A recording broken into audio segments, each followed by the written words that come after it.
പുത്തൻ പ്രതീക്ഷകളുമായി പൊന്നിൻ ചിങ്ങം പിറന്നിരിക്കുകയാണ്. മലയാളക്കരയ്ക്ക് ഇന്ന് പുതുവർഷ ആരംഭമാണ്. എന്തായാലും കൊല്ലവർഷത്തിലെ ആദ്യ മാസമായ ചിങ്ങത്തിലെ ആദ്യ ദിനം കേരളത്തിന് കർഷക ദിനം കൂടിയാണ്. ഇനി പൊന്നോണത്തിനായുള്ള കാത്തിരിപ്പാണ്. രാമായണശീലുകൾ മുഴങ്ങിക്കേട്ട വീടുകളുടെ മുറ്റങ്ങളിൽ ഇനി പൂക്കളങ്ങൾ നിറയും. ഐശ്വര്യത്തിൻ്റെയും പ്രത്യാശയുടെയും ഈ പുതിയ പൊൻപുലരിയിൽ ജനം ടിവിയുടെ എല്ലാ പ്രിയപ്പെട്ട പ്രേക്ഷകർക്കും പുതുവർഷ ആശംസകൾ നേരുന്നു. ഒപ്പം തന്നെ എന്തായാലും നമുക്ക് നല്ലൊരു തുടക്കമാകട്ടെ. ഈ പറഞ്ഞതുപോലെ തന്നെ എല്ലാ മലയാളികൾക്കും, പ്രത്യേകിച്ച് ജനം ടിവിയുടെ എല്ലാ പ്രിയ പ്രേക്ഷകർക്കും ഒരു പുതിയ വർഷം, അല്ലെ, സമൃദ്ധമായ വർഷം ആരും തന്നെ ആശംസിക്കുകയാണ്.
ആ പാട്ട് കേൾക്കുമ്പോൾ തന്നെ ഞാൻ പറയുമായിരുന്നു എങ്ങോട്ടോ പോയി.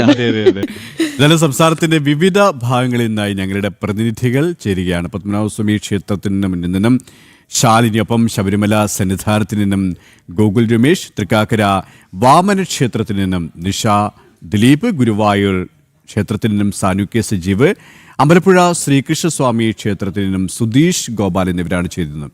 അത് നമുക്ക് ശാലിനിയിലേക്ക്, പത്മനാഭിൽ നിന്ന് നമുക്ക് തുടങ്ങാം. അതെ, ഉറപ്പായും. അതെ, നോക്കൂ, ആ ദൃശ്യങ്ങൾ തന്നെയുണ്ട്. ശാലിനി ഓണം വൈബിലായി കഴിഞ്ഞു.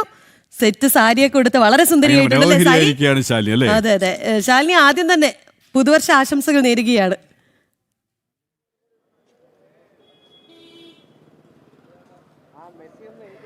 നമസ്തേ KP, ഒപ്പം രാഖി, രണ്ടുപേർക്കും പുതുവത്സര ആശംസകൾ നേരെയാണ്. ഒപ്പം കണ്ടുകൊണ്ടിരിക്കുന്ന പ്രേക്ഷകർക്കും ആശംസകൾ അറിയിക്കുകയാണ്. എന്തായാലും നമ്മുടെ പഞ്ഞമാസമൊക്കെ കഴിഞ്ഞ് പട്ടിണിയൊക്കെ മാറി ആ ഒരു കാലഘട്ടത്തെയൊക്കെ ഓർമ്മിപ്പിക്കുന്ന കർക്കിടകം മാറി ഇനിയിപ്പോൾ ചിങ്ങപ്പുലരി പിറന്നിരിക്കുകയാണ്. എല്ലാവരും ഓണത്തിൻ്റെ വൈബിലേക്ക് മാറിയിരിക്കുകയാണ്. ജനം ടിവിയും ഞാനും അടക്കം എല്ലാ ടീം എല്ലാം തന്നെ ഓണം വൈബിലാണ്. ഞാനിപ്പോൾ നിൽക്കുന്നത് പത്മനാഭസ്വാമി ക്ഷേത്രത്തിൻ്റെ മുൻപിലാണ്. തിരുവനന്തപുരത്തുകാർക്ക്, അനന്തപുരിക്കാർക്ക് ഈ ഓണമായാലും വിഷു ആയാലും സംക്രാന്തി ആയാലും എന്താണെങ്കിലും പത്മനാഭനെ വണങ്ങാതെ ഒരു ദിവസം പോകില്ല എന്നുള്ളതാണ് അവരുടെ വിശ്വാസം. അവരുടെ ഐശ്വര്യവും ഒക്കെ പത്മനാഭനാണ്. അതുകൊണ്ട് തന്നെ ഇവിടെ നിന്നാണ് തലസ്ഥാനത്തുള്ളവരൊക്കെ അവരുടെ ചിങ്ങവും ഓണവും എല്ലാം തുടങ്ങുന്നത്. അതിൻ്റെ ഭാഗമായിട്ടൊക്കെ ഞാനിപ്പോൾ നിൽക്കുന്ന ഇവിടെ രാവിലെ തന്നെ തിരക്കുണ്ട്. ക്ഷേത്ര ദർശനത്തിനുള്ള ആ ഒരു ചെറിയ തിരക്കൊക്കെ ഉണ്ട്. കാരണം ചെറിയൊരു മഴ ഇന്നലെ രാത്രി പുലർച്ചെയുമൊക്കെയായി തലസ്ഥാനത്ത് പെയ്തിരുന്നു. അതിൻ്റെ ഒരു ചെറിയ ശോകം അല്ലെങ്കിൽ അതിൻ്റെ ഒരു ചെറിയ ആലസ്യം ചിലർക്കെങ്കിലും ഉണ്ടെങ്കിൽ പോലും പത്മനാഭസ്വാമി ക്ഷേത്രത്തിൻ്റെ മുൻഭാഗം കിഴക്കേ നടയിലാണ് നമ്മളുള്ളത്. വൈബിലേക്ക് അമർന്നു കഴിഞ്ഞു. എന്തായാലും രാവിലെ 3 മണിയോടുകൂടി നിർമ്മാല്യ ദർശനത്തോടു കൂടി ആരംഭിച്ച ക്ഷേത്ര ദർശനം ഈ മണിക്കൂറിലും തുടരുകയാണ്. നമ്മൾ ആദ്യം പറഞ്ഞതുപോലെ ഈ പഞ്ഞമാസത്തിൻ്റെ പട്ടിണിപ്പാടങ്ങളൊക്കെ താണ്ടി സമൃദ്ധിയുടെ സ്വർണ്ണപ്രഭയുമായാണ് വീണ്ടും ഒരു ചിങ്ങം പിറന്നിരിക്കുന്നത്. പൊന്നിൻ ചിങ്ങം പിറന്നിരിക്കുകയാണ്. ഇനിയിപ്പോൾ വളരെ കുറച്ച് ദിവസത്തെ കാത്തിരിപ്പ് മാത്രമേ ഉള്ളൂ ഓണം ആഘോഷങ്ങൾക്ക്, തിരുവോണ ദിനത്തിന്. അപ്പോൾ ഇന്നലെ അത്തം പിറന്നു. എല്ലാവരും അത്തമൊക്കെ ഇട്ട് ആഘോഷത്തിൻ്റെ ഭാഗമായി ഇന്നിപ്പോൾ 2ാം ദിവസം അത്തമിട്ടു.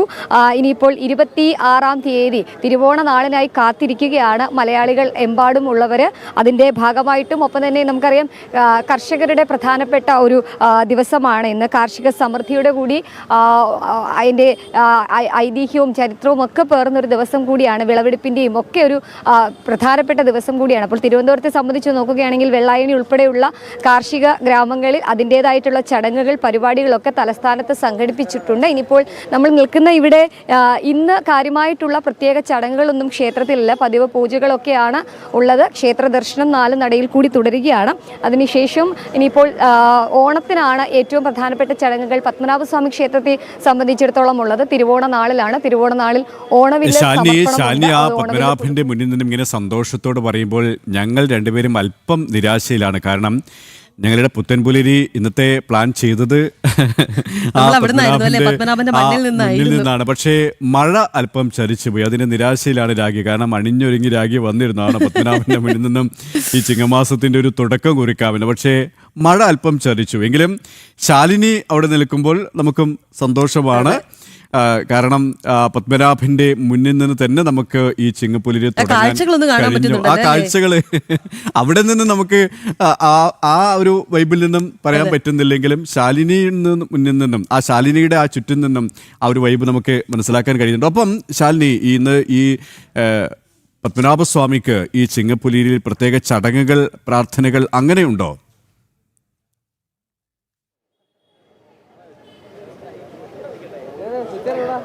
നിലവിൽ നമ്മളുടെ കേട്ടുപരിചയമുള്ളത് പ്രത്യേക പൂജകളാണ്. അത് രാവിലെ ക്ഷേത്ര നട 3 മണിക്കാണ് തുറക്കുന്നത്. നട തുറന്നതിന് തൊട്ടു പിന്നാലെയുള്ള പ്രഭാത പൂജകളുണ്ട്. ഇന്നിപ്പോൾ KP സൂചിപ്പിച്ചതുപോലെ തന്നെ മഴയുടെ ഒരു ആലസ്യം കാരണമാണ് ചെറിയൊരു തിരക്ക് കുറവെങ്കിൽ പോലും സംസ്ഥാനത്തിനകത്തു നിന്നും പുറത്തു നിന്നുമൊക്കെയായി ഒരുപാട് ഭക്തർ പത്മനാഭനെ കാണാനായി എത്തുന്നുണ്ട്. പത്മനാഭന്റെ മുൻപിലേക്ക് ക്ഷേത്ര ദർശനത്തിനായി എത്തിക്കൊണ്ടിരിക്കുകയാണ്. എന്തായാലും വലിയ ആഘോഷത്തിലാണ് അനന്തപുരി ഉള്ളത്. നമ്മളെ സംബന്ധിച്ചിടത്തോളം അനന്തപുരിയുടെ മണ്ണിൽ നിൽക്കുമ്പോൾ ഒരുപാട് ഐതിഹ്യത്തിൻ്റെയും ചരിത്രത്തിൻ്റെയും ഒക്കെ നിമിഷമാണ്. നമുക്കറിയാം കഴിഞ്ഞ കാലങ്ങളിലൊക്കെ ഈ കർക്കിടകത്തിൽ പട്ടിണികളൊന്നുമില്ല. നമുക്ക് സമ്പൽ സമൃദ്ധിയുടെ തന്നെയാണ്. പക്ഷേ പറഞ്ഞ് മാത്രം ശീലമുള്ള ആ പഞ്ഞ കർക്കിടകം ഒരു രാമായണ മാസമായ രാമായണ ശീലുകളൊക്കെ അവസാനിച്ചു. അതിനുശേഷം ഇപ്പോൾ പൊന്നിൻ ചിങ്ങമാസം പിറന്നിരിക്കുകയാണ്. ഇനി കാത്തിരിപ്പിൻ്റെ നിമിഷങ്ങളാണ് ആ ഓണ ദിവസത്തിനായി തിരുവോണ നാളിനായിട്ടുള്ളത്. എന്തായാലും തലസ്ഥാന ജില്ലയിലൊക്കെ ഓണാഘോഷങ്ങൾ തുടങ്ങിക്കഴിഞ്ഞു. ഇന്നലെ തന്നെ ഓണപരിപാടികളും ഓണാഘോഷ പരിപാടികളും ഒക്കെ തുടങ്ങിയിട്ടുണ്ട്. എന്തായാലും അതിൻ്റെ ഒരു തുടർച്ച ഇന്നും ഉണ്ടാകും എന്നുള്ളതാണ് നമ്മൾ പ്രതീക്ഷിക്കുന്നത്. നമുക്കറിയാം കഴിഞ്ഞൊരു കെട്ടകാലം അല്ലെങ്കിൽ കെട്ട ദിവസങ്ങളൊക്കെ കഴിഞ്ഞു പോയതാണ്. അപ്പോൾ ഇന്ന് പുതുവർഷം പിറക്കുമ്പോൾ ഒരു പുതിയ വർഷത്തിനപ്പുറം ഐശ്വര്യത്തിൻ്റെയും സമ്പൽ സമൃദ്ധിയുടെയും ഒക്കെ ഒരു ദിവസമായി മാറുമെന്നുള്ള പ്രതീക്ഷയാണ്. നമുക്കറിയാം വയനാട് അടക്കം മലപ്പുറത്തടക്കം ഉണ്ടായ ദുരന്തങ്ങൾ, ആ ദുരന്തങ്ങളിൽ നിന്നൊക്കെ മാറി ഒരു പുതിയ വർഷം പുതിയ പ്രതീക്ഷകളോടുകൂടി തുടങ്ങിയിരിക്കുകയാണ്. ഇപ്പോൾ ദൃശ്യങ്ങൾ കുറച്ചുകൂടി കാണിച്ചാൽ നമുക്ക് മനസ്സിലാകും. ആ ഒരു മഴയൊക്കെ മാറിക്കഴിഞ്ഞപ്പോൾ കൂടുതൽ ഭക്തർ ഇങ്ങോട്ടേക്ക് എത്തുന്നുണ്ട്. ക്ഷേത്ര ദർശനത്തിനായി പല സംസ്ഥാനങ്ങളിൽ നിന്നുള്ളവരുണ്ട്, തിരുവനന്തപുരത്ത് നിന്ന് തന്നെ ഉള്ളവരുണ്ട്. എന്തായാലും ആ ഒരു കാഴ്ചകളൊക്കെയാണ് ഇവിടെ നമുക്ക് കാണാൻ സാധിക്കുന്നത്. ഭക്തിയുടെയും ഐശ്വര്യത്തിൻ്റെയും ചരിത്രത്തിൻ്റെയും ഒപ്പം തന്നെ സമ്പൽ സമൃദ്ധിയുടെയും ഒക്കെ ഒരു സംഗമ ഭൂമിയായി അങ്ങനെ പത്മനാഭസ്വാമി ക്ഷേത്ര നട മാറുകയാണ്. പത്മനാഭൻ്റെ മുൻപിൽ മാത്രമല്ല തിരുവനന്തപുരത്തെ പ്രമുഖ ക്ഷേത്രങ്ങളിലൊക്കെ തന്നെ ഈ രാവിലെ ഈ തിരക്ക് ഉണ്ട് എന്നുള്ളതാണ്. എന്തായാലും അവരൊക്കെ പ്രാർത്ഥിക്കുന്നത് ഒരേ മനസ്സോടെ ഒരേ കാര്യം തന്നെയാണ്. ആർക്കും പ്രയാസങ്ങളൊന്നും ഉണ്ടാകാതെ ഐശ്വര്യത്തിൻ്റെയും സമ്പൽ സമൃദ്ധിയുടെയും ഒക്കെയുള്ള ഒരു നല്ല ചിങ്ങക്കാലം അല്ലെങ്കിൽ ഒരു പുതിയ വർഷം ആകട്ടെ എന്നുള്ള പ്രതീക്ഷയോട് കൂടി തന്നെയാണ് എല്ലാവരും ഇവിടെ എത്തുന്നത്. ഞാനടക്കമുള്ളവർ KP സൂചിപ്പിച്ചതുപോലെ തന്നെ കുതിരമാളിയിൽ നമ്മുടെ രാവിലത്തെ പുത്തൻപുരരി ഷൂട്ട് ചെയ്യുമ്പോൾ അവിടെ വന്ന് കുറച്ച് ചിത്രങ്ങളൊക്കെ എടുക്കാമെന്നൊക്കെയുള്ള ഒരു ആവേശത്തിലാണ് മേക്കപ്പ് ഇട്ടിറങ്ങിയത്. പക്ഷേ മഴ ചതിച്ചു എന്നുള്ളൊരു കാര്യം മാത്രമേ ഉള്ളൂ. എന്തായാലും വളരെ പ്രതീക്ഷയോട് കൂടിയാണ് ഈ ഒരു ദിവസത്തെ എല്ലാവരും കാണുന്നത്. വളരെ സന്തോഷത്തോടു കൂടിയാണ് സൂചിപ്പിച്ചതുപോലെ.